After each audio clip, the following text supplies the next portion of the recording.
And next we will see vibrational spectroscopy or IR spectroscopy.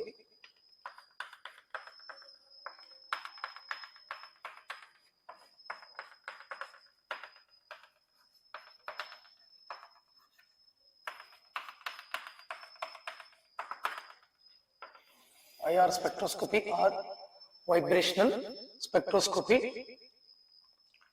So here we study what? The interaction of IR radiation and sample.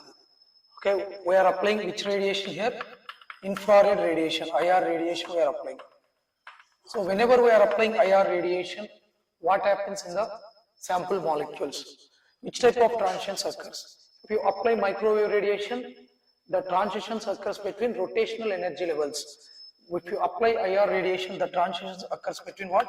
Vibrational energy levels. Here the transitions occurs between vibrational energy levels. Next one, to show microwave spectrum, what is the condition? The molecule has to possess permanent dipole moment. Now what is the condition to show vibrational spectra? Okay, what is the condition to show vibrational spectra? Here the no need to molecule possess permanent dipole moment. No need to possess molecule permanent dipole moment, but the dipole moment has to be changed during vibration. Whenever molecule undergoes vibration, its dipole moment has to be changed. So change in dipole moment is not equal to 0. This is the condition. No need to possess molecule permanent dipole moment, but during vibration, the dipole moment of the molecule has to be changed. That is the condition. For example, if you take homonuclear diatomic molecules, homonuclear diatomic molecules H2, N2, O2, etc. Okay, all those are linear molecules. We know for linear molecules, the formula for number of vibrations is 3n minus 5. So number of atoms is 2. 3 into 2 minus 5, that is 1. Only one vibrational motion is possible for linear molecules, that is diatomic molecules. Only one vibration motion is possible for diatomic molecules, that is stretching vibration. That is stretching vibration. For example, HH bond length may increases to and fro motion. Bond length may decreases. So here this is equilibrium bond length. Let us consider bond length is increasing or bond length is decreasing. Is there any change in the dipole moment or no change in the dipole moment? Change in the dipole moment is 0. Both are hydrogen atoms only. Both are hydrogen atoms only. If the deviates from equilibrium position, is there any creation of dipole or no creation of dipole? No creation of dipole. So change in dipole moment is 0. So therefore homonuclear diatomic molecules are IR inactive also. They are both microwave inactive as well as IR inactive. This type of questions they are giving, and sometimes direct questions. Which of the following molecules is both IR and microwave inactive? Homonuclear diatomic molecules, both microwave and IR inactive. Now if you take for example CO2, what about CO2? It does not possess permanent dipole moment, so it is microwave inactive. It is microwave inactive. What about IR? If you see here, number of atoms are 3. Number of atoms are 3. It is a linear molecule, so the number of vibrational motions possible are 3n minus 5. That is 3 into 3, 9 minus 5, 4. So 4 vibrational motions are possible for CO2. In that, if you take symmetric stretching vibration, one of the vibration motion is symmetric stretching vibration. So this is at equilibrium. Let us consider both are undergoing compression or both are undergoing extension. Both are undergoing compression or both are undergoing compression. Now here for example plus 2, here minus 2, net dipole moment is 0. Here for example plus 5, here minus 5, net dipole moment is again 0 only. So therefore if you take symmetric stretching vibration, symmetric stretching vibration means if bond length is changing, bond length is increasing or decreasing, that is called symmetric vibration. So stretching vibration. Okay. Next, bending vibration is if bond angle changes during vibration, that is called bending vibration. If bond length changes during vibration, that is stretching vibration. If bond angle changes during vibration, that is bending vibration. Symmetric stretching means both the bonds undergoes compression or both the bonds undergoes extension, that is called symmetric stretching vibration. So no change in the dipole moment. So therefore whether it is IR active or IR inactive, that is IR inactive. But if you take anti-symmetric stretching vibration, one undergoing compression, another one undergoing elongation. One undergoing compression, another one undergoing elongation. Though whether net dipole is 0 or not equal to 0. Dipole moment left side and dipole moment right side is not same. Dipole moment also depends on what? Distance between the two poles. Distance between the two poles. Dipole moment also depends on what? Distance between the two poles. So therefore left side dipole moment and right side dipole moment is not same. So net dipole moment is not equal to 0. So therefore if you take anti-symmetric stretching vibration for CO2, whether that is IR active or IR inactive, that is IR active. Okay, like this we have to verify it. So during vibration, if dipole moment is changing, then that is said to be IR active. So you may remember for IR inactive molecules, those are what? Those are homonuclear diatomic molecules and linear centrosymmetric molecules if they undergo symmetric stretching vibration. Linear centrosymmetric molecules, for example CO2, acetylene, if they undergo symmetric stretching vibrations, they are IR inactive. Next, we have to see vibrational spectra of diatomic molecules. So previously we studied rotational spectra of diatomic molecules. Now vibrational spectra of diatomic molecules. I am not saying rigid end. If it is rigid means it may not undergo vibration motion. No change in the bond length. It is not a rigid. Vibration motion means bond length may changes. So it is not a rigid motion. So vibrational spectra of diatomic molecule that I am giving by taking simple harmonic motion. That I am giving by taking simple harmonic motion. Vibrational spectra of diatomic molecules by taking an assumption of simple harmonic motion. Diatomic molecules undergoing which type of motion? Simple harmonic motion. Simple harmonic motion means the motion or the vibrations which follow Hooke's law. Those are said to be simple harmonic motion. According to Hooke's law, restoring force is directly proportional to displacement from equilibrium position.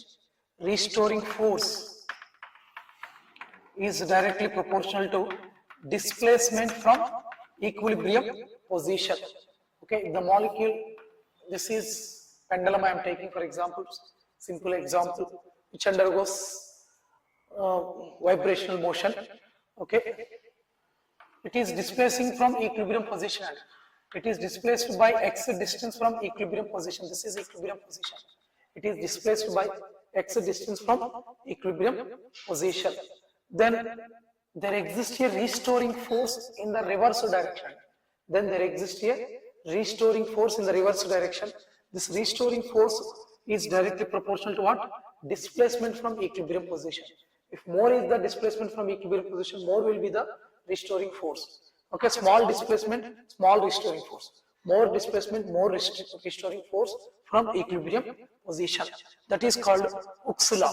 So the motion which undergoes this type of motion or which follows Hooke's law, that is called simple harmonic motion. If only restoring force operates on the molecule, that is called simple harmonic motion. No other force is acting on the molecule. Only restoring force is acting on the molecule. That is called simple harmonic motion. If you remove the proportionality, we will get F is equal to minus Kx. Minus we are getting since restoring force operates in the reverse direction to displacement direction. Restoring force is in the reverse direction to displacement direction. That's why we are getting negative sign. Here K is called as force constant. K is called as force constant. This is important. It is a measure of strength of the bond or stiffness of the bond or flexibility of the bond. It is a measure of strength or stiffness or flexibility of the bond. K is called force constant. Later we will see the importance of K. Okay. So simply remember the motion which follows simple harmonic motion. Okay. Hooke's law, that is called simple harmonic motion. Okay. This is the Hooke's law. F is equal to minus Kx. Minus sign we are getting since restoring force is in the opposite direction to displacement direction. And K is called as force constant, that is a measure of strength of the bond or stiffness of the bond or flexibility of the bond.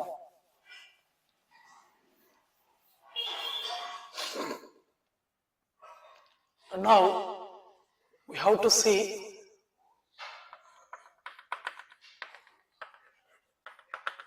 vibrational energy levels. What are the various possible vibrational energy levels for diatomic molecule following simple harmonic motion? That we can get by again Schrodinger wave equation. Energy levels we can get by using Schrodinger wave equation. If you solve Schrodinger wave equation, this is the final equation we'll get. E is equal to V plus 1 by 2 into H nu, or if you divide with Hc, we will get in nu bar units. V plus 1 by 2 into nu bar. Since U is equal to, we have H nu, Hc by lambda. Lambda, 1 by lambda means nu bar. To get in nu bar units energy, we have to divide with what? Hcn. So if you divide with Hc, Hh gets cancelled, nu by C is called nu bar. Okay. So V plus 1 by 2 nu bar.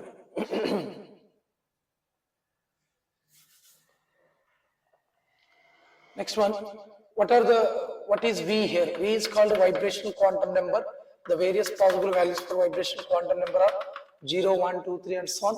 U is called vibrational frequency. Vibrational frequency. Okay. This is the Schrodinger wave equation we have. V plus 1 by 2 into H nu. Okay. Now various possible energy levels, if you see, E naught, 0 plus 1 by 2, that is 1 by 2 H nu.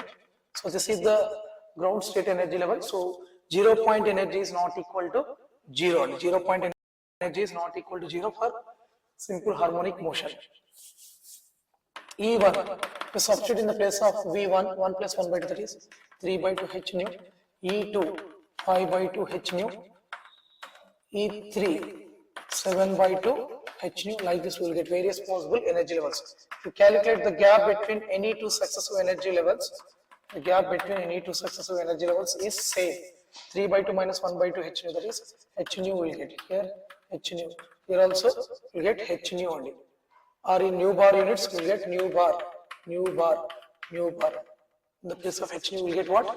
Nu bar.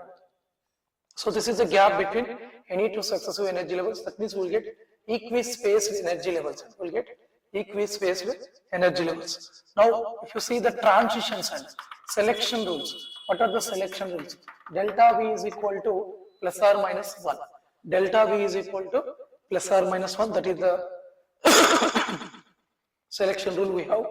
So if you take delta V is equal to plus 1, so 0 to 1 is allowed transition, 1 to 2 allowed transition, 2 to 3 allowed transition, 3 to 4 allowed transition. In all these cases delta V is equal to what? Plus 1. So where we get the signal, and how much amount of energy is absorbed during the transition, at that position we'll get the signal. So what is the gap between 0th energy level and first energy level? That is nu bar. What is the gap between first and second energy level? Nu bar.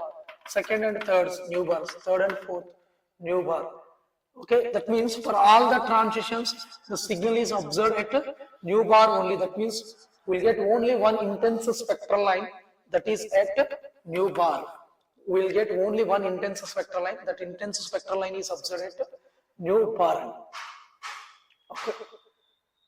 So we consider simple harmonic motion for diatomic molecule, and this is the expression for Schrodinger wave equation. These are the various possible energy levels. Okay. The gap between any two successive energy levels is same. Equispaced energy levels we are getting. Selection rule also important. In some of the competitive exams, they are directly asking what is the selection rule for pure vibration spectra, pure rotational spectra, like that they are giving. Okay, this is the selection rule for simple harmonic motion. So all the transitions are observed at a nu bar only. So we'll get only one intense spectral line at a nu bar.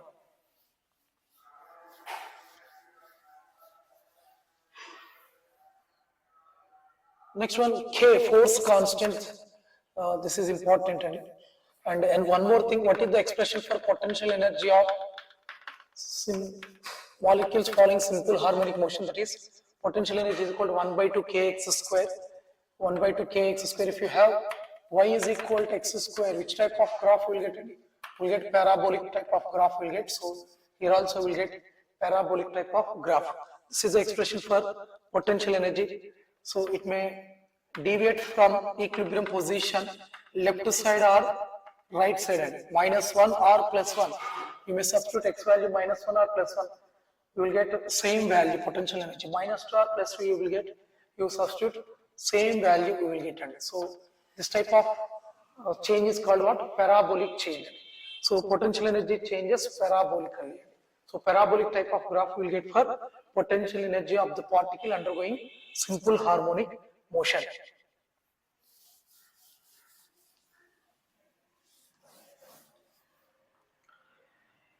Next one, force constant. The expression for force constant is, the expression for frequency is 1 by 2 pi square root of k by mu for a diatomic molecule. If you take single body system, we will get m here. Single body system, m. For diatomic molecule, we will get mu only. So nu is equal to 1 by 2 pi square root of k by mu. Or nu bar is equal to what we have? Nu by c. So from that, the expression for nu bar is 1 by 2 pi c square root of k by mu. Okay. So how to determine force constant? If you see based on vibrational spectra, if you record vibrational spectra, what we will get? Nu bar we will get.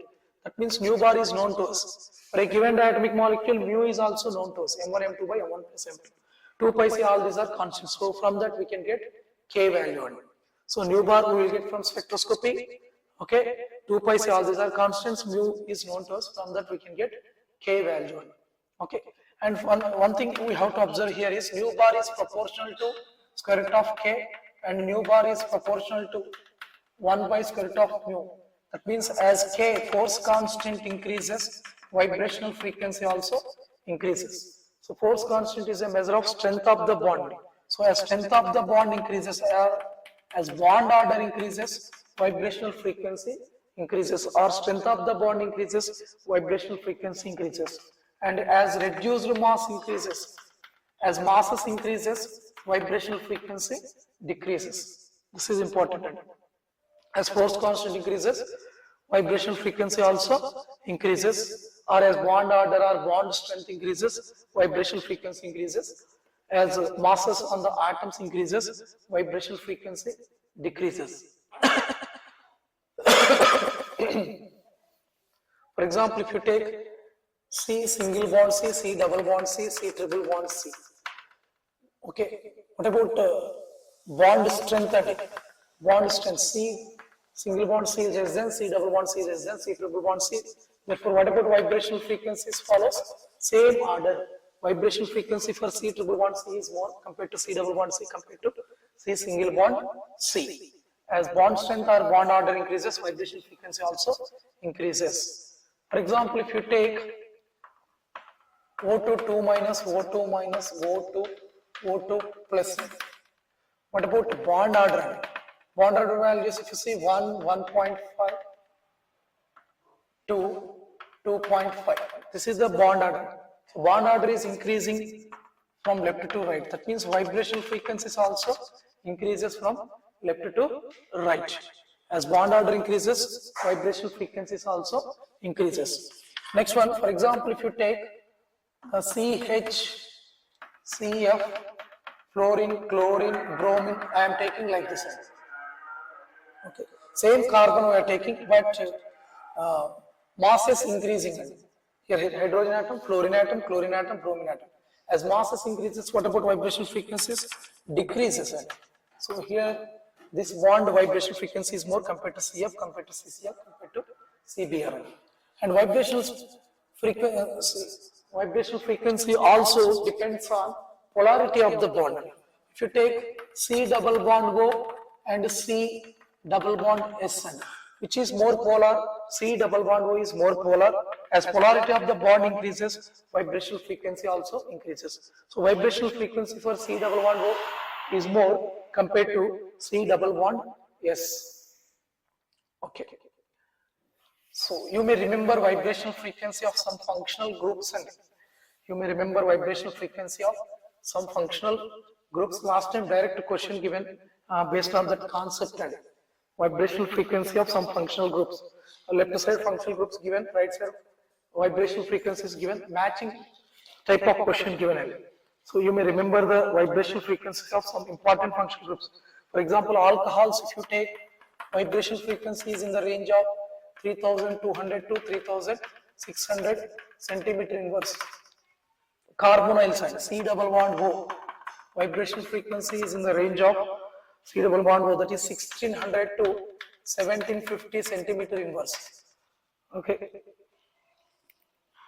This type of question given in the last time. Amides, if you take 3400 NH2, next to C single bond C in the range of 1000 to 1200.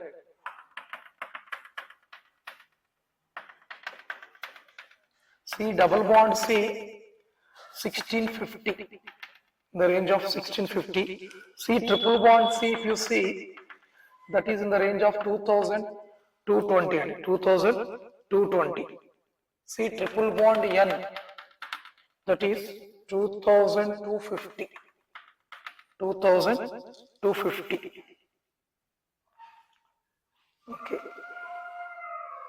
So C double bond O is in the range of 1600 to 1750. If you see C double bond SN, okay, less polar, so it is in the range of 1100. 1100. Okay, like this we have one. So you may remember some of the functional groups, and in the matching it is given. Okay, so if one or two is known to us, easily we can get other two. So these are the vibrational frequency of some of the functional groups. So one of the applications of IR spectroscopy is we can identify what? Functional groups, and we can identify functional groups. What about fingerprint region? And generally below 1400 or 1500 centimeter inverse, that is called as fingerprint region. Above 1400 centimeter, that is called functional group region. Generally above 1400 centimeter inverse, that is called functional group region. Below 1400, 700 to 1400 almost, that is called fingerprint region. You remember that fingerprint region also. Okay. In that fingerprint region, we have large number of spectral lines. We have large number of spectral lines in that fingerprint region. Okay. And that is unique for given molecule.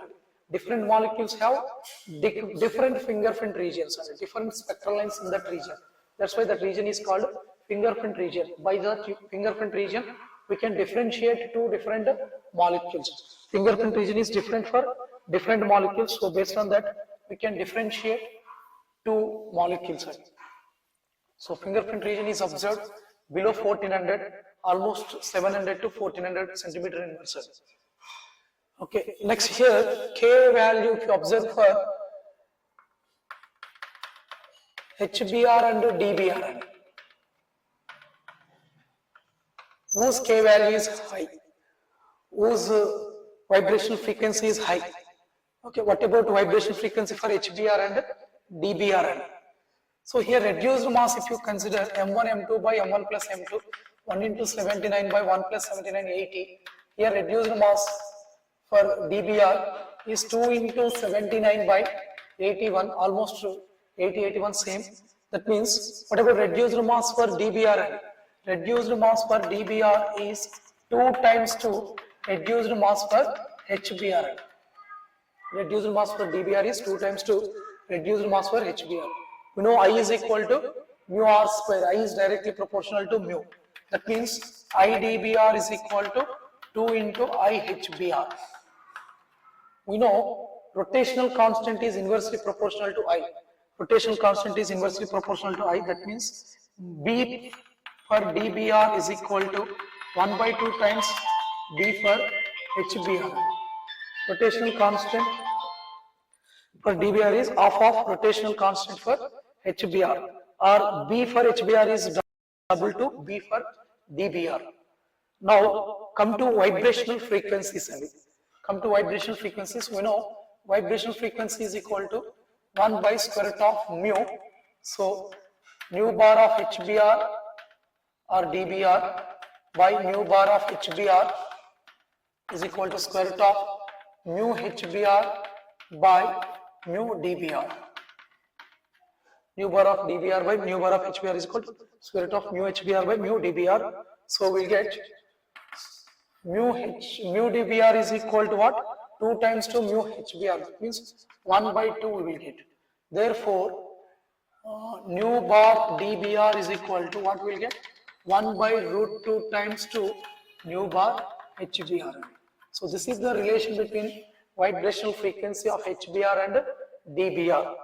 So 1 by root 2 times vibrational frequency decreases if you take heavier isotope. And hydrogen we are replacing by its heavier isotope, that is deuterium. Then what happens? Vibrational frequency decreases by root 2 times. Okay, so you just remember the relation between reduced mass between HBr and dBr, moment of inertia, next rotational constants, and mainly vibrational frequencies. Vibrational frequency for dBr decreases by root 2 times compared to HBr.